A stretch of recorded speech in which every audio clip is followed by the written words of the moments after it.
ठीक है, तो मुझे चेक करना था क्या वेदर दैट डेवलपर जिससे हम बनवा रहे हैं हैव द प्रॉपर टीम और not. Okay, now I have meeting with that person who I have given the website.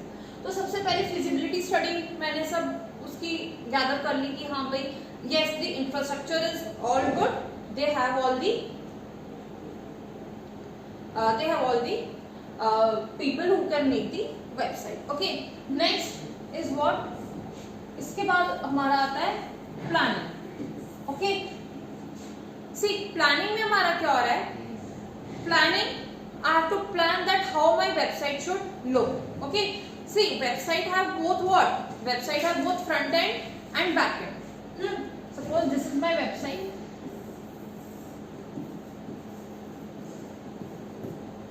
This is my website.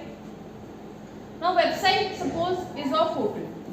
My hotel name, anything, name of the hotel is over here. Now suppose in the front page I want the login page. यहाँ पे we have the username and I have the password. Clear? Now suppose this is the what, this is my web page. ये मेरा क्या होता है web page.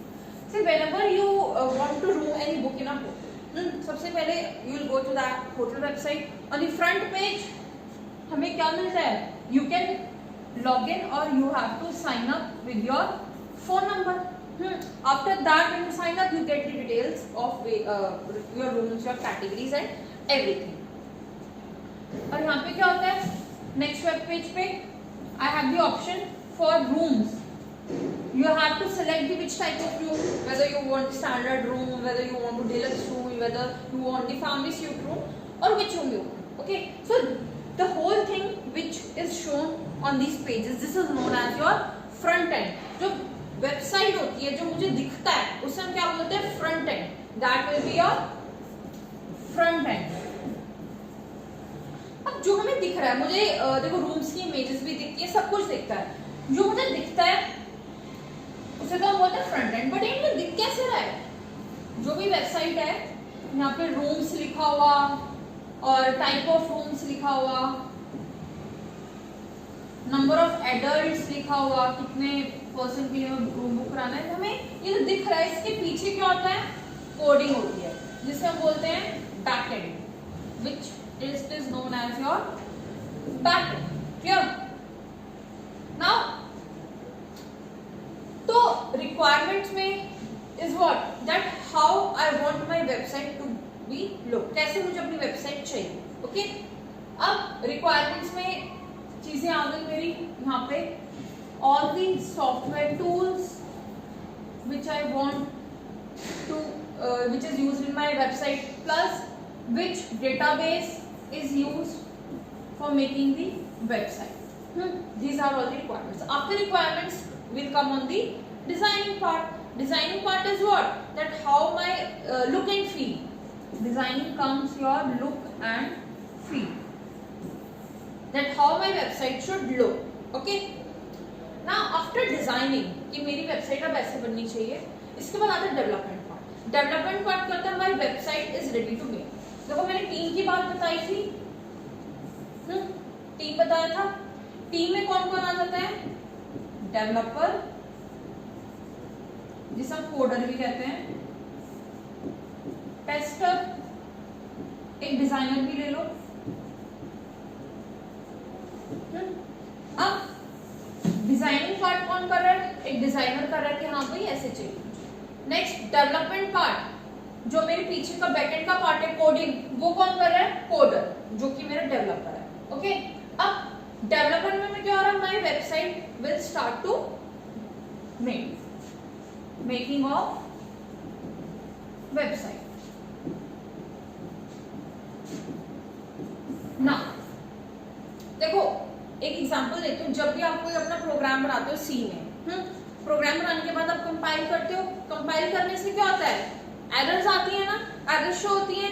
After that you will correct those error and your program will run. Okay, now in this also after development that comes the testing part. Testing कौन करता है, मेरा tester.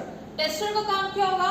To check whether is there any error after running that website और not. अगर मैं website जब मेरी बन गई उसे रन करके देखेंगे क्या कोई एरर तो नहीं आ रही, तो tester will test that website.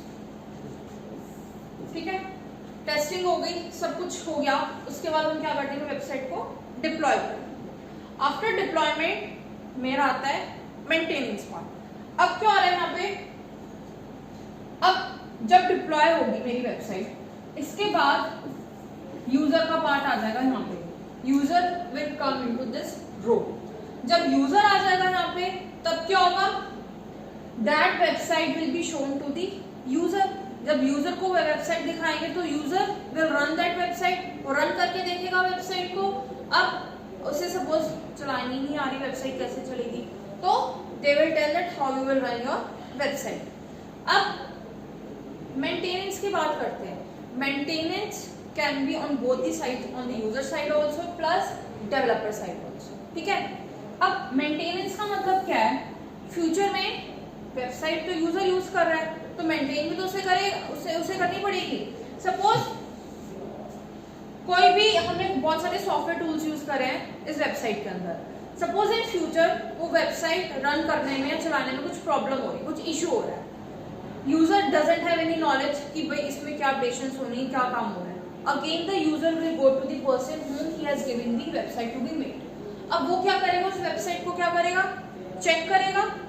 अब क्या पता कोई भी सॉफ्टवेयर टूल जो हमने इंस्टॉल करा है उसका वर्जन अपडेट होना हो, ठीक है, या वो एक्सपायर हो गया हो, तो that person will check the website और जो भी उसे नीड लगेगी या कुछ भी होगा वो उसमें पूरी चीजें डाल के अपडेट करके यूजर को दे देगा।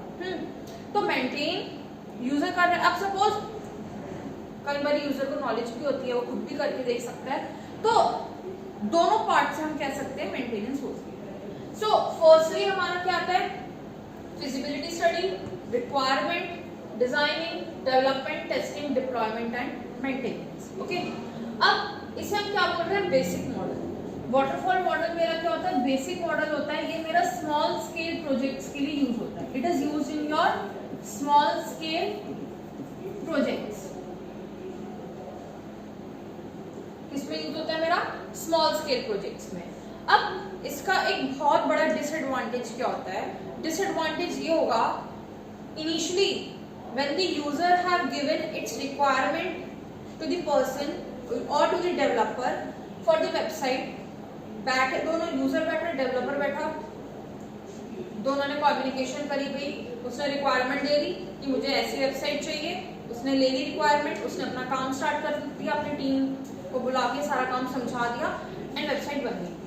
एक डिसएडवांटेज ये है, suppose the user want to change the requirement, user के दिमाग में आ रहे मैं तो भूल गया, मुझे तो ये भी ऐड कराना था उसमें, but in waterfall model it will not be possible.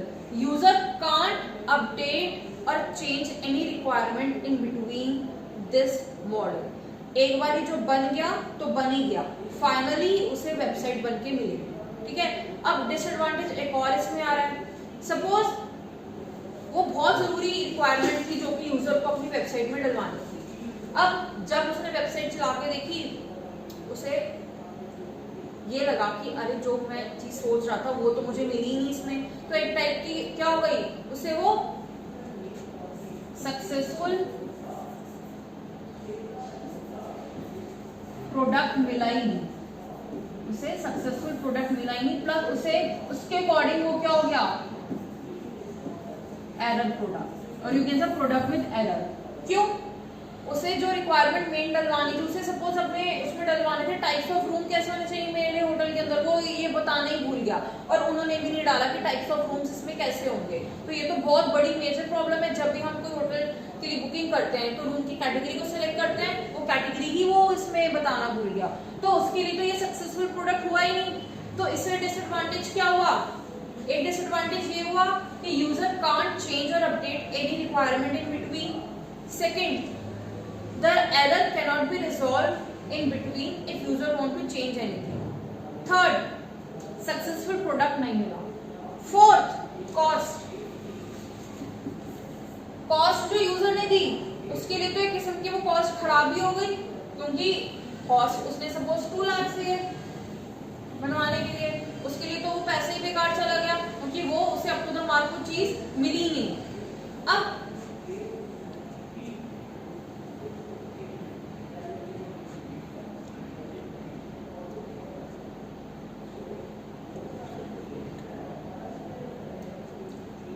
देखो phases I have told you what are the phases of waterfall model: requirement, design, development, testing, deployment and maintenance.